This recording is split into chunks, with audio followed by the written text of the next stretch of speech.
Salut les Minitel, c'est les squatteurs de ciné et bienvenue pour cette nouvelle vidéo. Les Minitel? Ben oui, les Minitel, parce qu'aujourd'hui c'est une vidéo consacrée au film de notre enfance. Donc film de notre enfance à des années 80-90, on n'est plus tout jeune non plus. Donc technologie des années 80-90, donc Minitel. Ok, bon bah bienvenue donc au 36-15 des squatteurs de ciné. Donc aujourd'hui un top 5 consacré aux films qui ont jalonné nos toutes premières années de cinéphiles. Un top très personnel, oui. Parce qu'à l'époque, on s'attachait beaucoup moins à la qualité des films qu'aujourd'hui. Voilà, donc il n'y a pas que des chefs-d'œuvre, ne nous engueulez pas s'il y a vraiment des daubes dedans, parce que oui, il y en a des daubes, on en est conscient. Et n'hésitez pas non plus bien sûr dans les commentaires à nous dire ce que vous pensez de nos tops et à nous donner vos propres tops. Ouais, voilà, ça serait super intéressant de voir ça, on verra un petit peu le public qu'on a au final. C'est ça. C'est des jeunes ou des vieux comme nous. Alors il y a une petite différence entre nos deux tops parce que moi je suis plutôt un peu basé sur les années 80 et Thibaut un peu plus dans les années 90, ce qui s'explique tout simplement par le fait que j'ai eu la chance d'avoir un magnétoscope VHS assez tôt. Parce que Thomas était très riche du coup. Oui, plein de pognon. Et que voilà, mes parents ont eu un magnétoscope quand j'étais plutôt ado, donc voilà ce qui explique un petit peu ces différences. Et donc pour être en raccord avec cette période-là, Thomas, je sais pas si tu es d'accord, est-ce qu'on passerait pas un petit peu en mode VHS? Allez, c'est parti. C'est parti. Et commençons tout de suite par le numéro 5 de ce classement.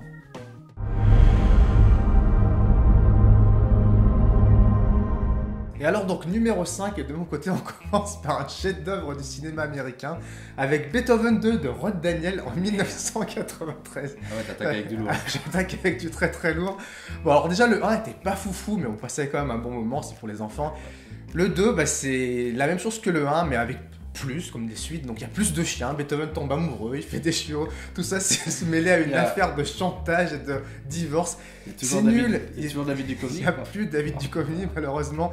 C'est nul, mais bon, c'était une des rares cassettes VHS que j'avais du commerce. Donc voilà, je pense que c'est un truc que j'ai dû voir une bonne douzaine de fois à mon avis. Bon là j'avoue que c'est un peu nul, j'en ai un peu honte. Mais voilà, ça fait partie de mon patrimoine de cinéphile d'enfant. Tu peux avoir.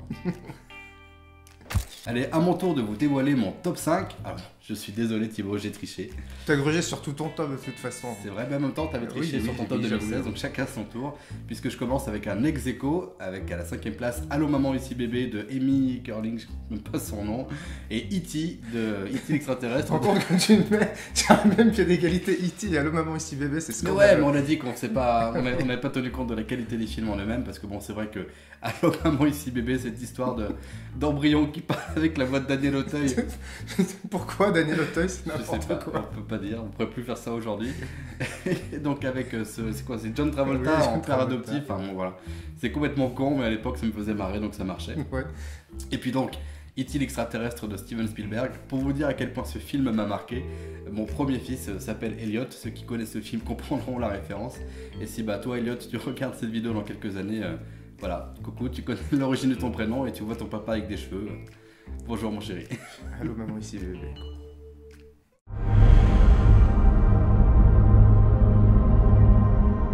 Et alors dans le numéro 4 de mon classement, et là on passe clairement un cran au-dessus, mon cher Thomas, puisque bon on a commencé comme plutôt bas, faut pas déconner non plus. J'ai décidé de mettre Sacré Robin des Bois de Mel Brooks, film de 1993. Ah oui, un cran au-dessus. Merde, Mel Brooks c'est un putain de Montréal, je suis désolé. Oui. C'est le mec qui a fait Le shérif est en prison, La folle histoire de l'espace, Dracula mort et heureux de l'être avec Leslie Nielsen. Ouais, que des chefs-d'œuvre.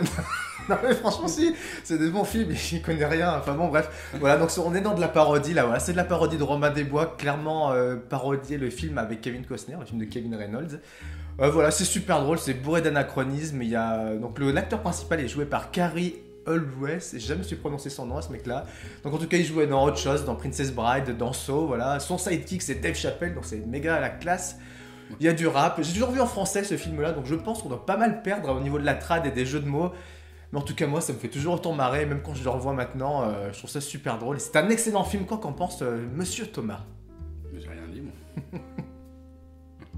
Et en numéro 4, le classique de chez classique des années 80, bien sûr, Retour vers le futur 1 et 2. Oh, quelle originalité!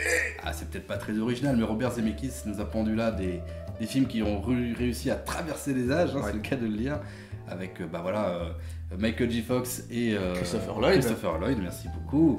Des personnages que tout le monde connaît, et je pense que tout le monde a vu ces films-là. Voilà, moi quand j'étais gamin, je rêvais un peu comme tous les gamins d'avoir ce fameux overboard, bordel, qui ne sortira jamais, je pense. On attend toujours, on a eu les baskets Nike qui se passaient toutes seules. C'est vrai. On n'a pas encore l'overboard, on attend. Petite anecdote, moi j'ai attendu très très longtemps avant de voir le 3e épisode de la trilogie parce qu'il a fallu que je sois grand et que l'ami Thibaut ici présent me prête son coffret de DVD pour que je voie la conclusion de cette saga.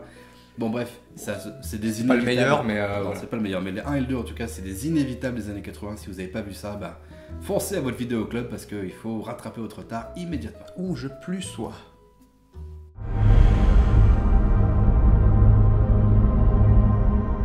Et donc dans le numéro 3 de mon classement, c'est une petite Madeleine de Proust. Je pense que c'est un des films les plus anciens que j'ai dû voir au cinéma.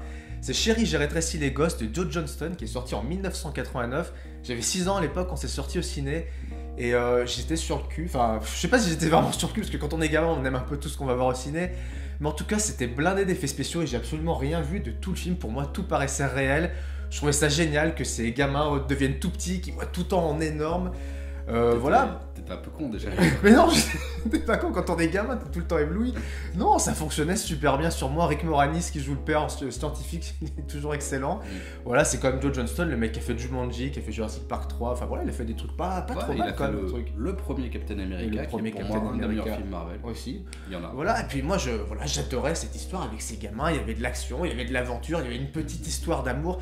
Cessez de ratisser large pour toute la famille. C'est un excellent divertissement. Si vous ne l'avez pas vu, regardez-le aujourd'hui. Je pense que ça a quand même un petit peu vieilli au niveau effets spéciaux. Faut quand même pas trop déconner non plus. Si peu. Mais ça reste toujours excellentissime. Par contre, vous pouvez oublier les suites. Hein. Voilà, complètement moisi. Chérie, j'ai agrandi le bébé qui était pourri. Et le 3e épisode qui est sorti directement en VHS. Oubliez les deux, gardez le premier, c'est le meilleur. La 3e place de mon classement revient à Blues Brothers de John Landis. Excellent choix. Merci beaucoup.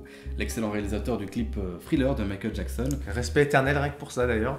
Et puis bon, ceux qui ont vu notre vidéo sur La La Land savent que je suis pas un grand adepte des comédies musicales. C'est pas vraiment une comédie musicale, hein, Blues Brothers, c'est plus un film musical, si je peux me permettre. Enfin, voilà. Permets-toi, je t'en prie.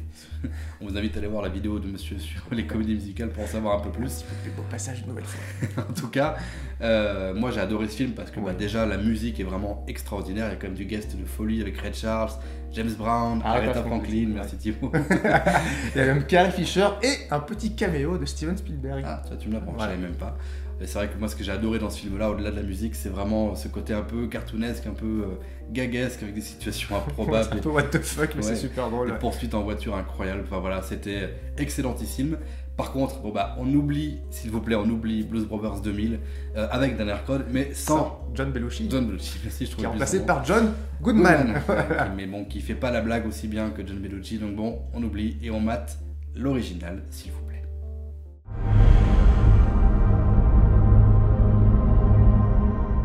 Et donc au numéro 2 de mon classement, j'ai décidé de mettre pour moi du très lourd. C'est Last Action Hero de John McTiernan, sorti en 1993. McTiernan, c'est comme un putain de réal de film d'action. Il est juste à l'origine de Die Hard 1 et 3. Et Predator. Voilà, et de Predator, voilà, soit dit en passant. Pour moi, c'est vraiment le meilleur Schwarzenegger avec True Lies ou les Terminator. Et Total Recall. Et Total Recall aussi. Et je ne comprends pas comment ce film a pu passer entre les mailles du filet et a été injustement boudé par le public. Enfin, je comprends plus ou moins, il a eu la malchance de sortir une semaine avant Jurassic Park. Bon voilà, on peut pas avoir de la chance tous les jours non plus, mais quand on est fan de ciné, c'est indispensable de voir ce film. C'est blindé de références cinématographiques de plein de films. Il y a des caméos dans tous les sens. On a Anthony Quinn, on a Charles Dance, qui est comme le Tywin Lannister de Game of Thrones. Et on a Schwarzenegger qui joue... Ouais, voilà, avec son œil cible, qui joue Benedict, le super tireur d'élite.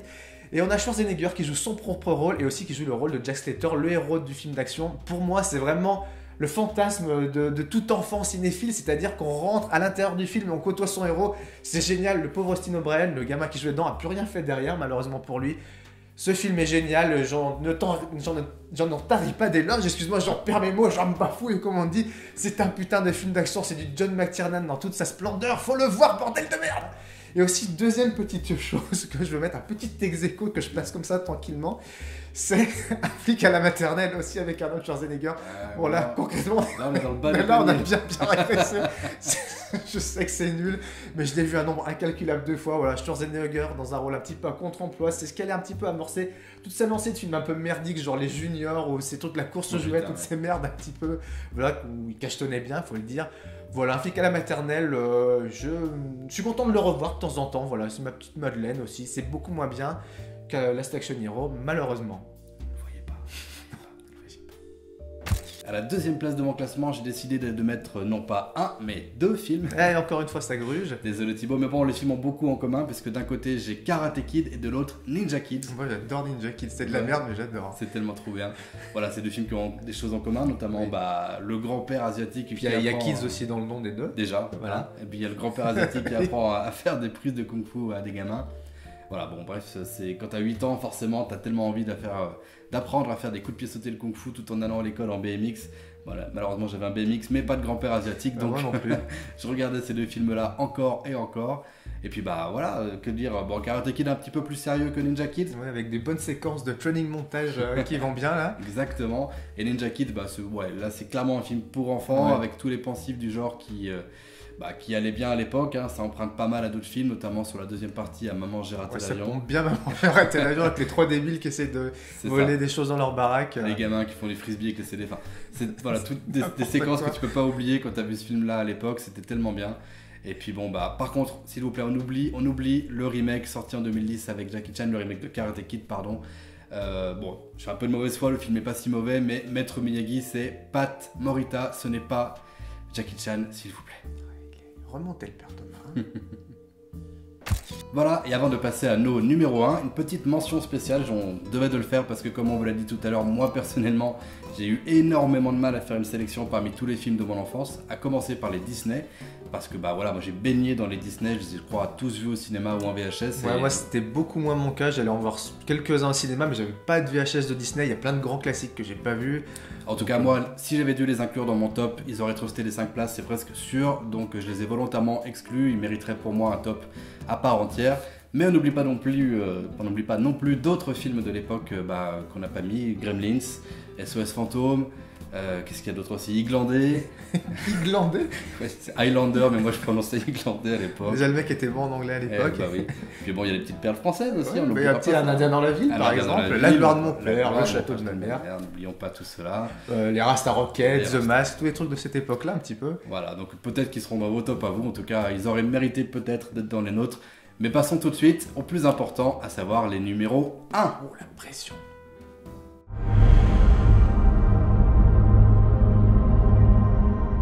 Et enfin, ça y est, on arrive au numéro 1. Là, on peut plus reculer, hein, voilà, c'est gravé dans le marbre quasiment. Et donc, j'ai décidé de mettre 2 films numéro 1. C'est pas bien. Non, c'est pas bien, j'ai triché. Mais alors, tu vas comprendre tout de suite pourquoi j'ai mis ces 2 films. Parce que pour moi, c'est exactement les 2 mêmes films. Sauf que l'action est transposée d'une ville à une autre. Je pense que j'ai deviné. Et voilà, je parle bien évidemment des 2 Maman, j'ai raté l'avion et Maman, j'ai encore raté l'avion de Chris Columbus avec Macaulay Culkin. L'enfant star de l'époque. L'enfant star de l'époque, voilà, qui a bien mal tourné cet enfant star.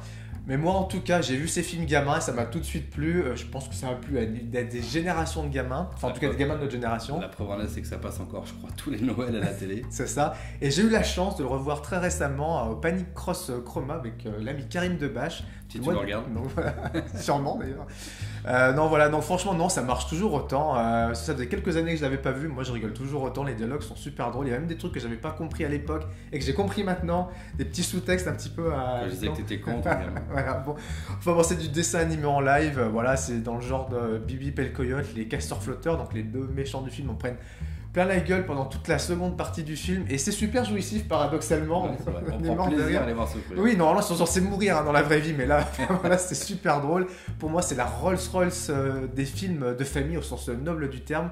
C'est une vraie Madeleine de Proust et je pense que je m'en lasserai vraiment jamais. Je les ai vus déjà au moins une 40aine, une 50aine de fois. Je pense que je peux aller jusqu'à la 100aine sans problème. Et mon film d'enfance préféré, enfin mes films d'enfance préférés, encore en ex-aequo, c'est L'Histoire sans fin 1 et 2. Bon, pour moi, ces 2 films-là allaient ensemble à l'époque. Bon, je sais qu'il y a beaucoup de gens qui ne considèrent pas que ce soit des grands films, et pourtant... J'en ai vu aucun des 2. Mais voilà. Un grand manque dans ta cinéma. Ah oui, je pense bien, oui. Mais en tout cas, pour moi, à l'époque, c'était voilà, l'émerveillement absolu. Je pense que ces 2 films-là sont à la base de mon goût aujourd'hui pour la fantasy et le fantastique. Pas la peine de faire des yeux qui roulent. En tout cas, voilà, c'était en même temps un peu flippant à l'époque, avec 2-3 scènes un peu étranges, avec les sphinx qui tiraient des lasers. Moi, ça me terrifiait à l'époque. Putain, dit comme ça vend du rêve.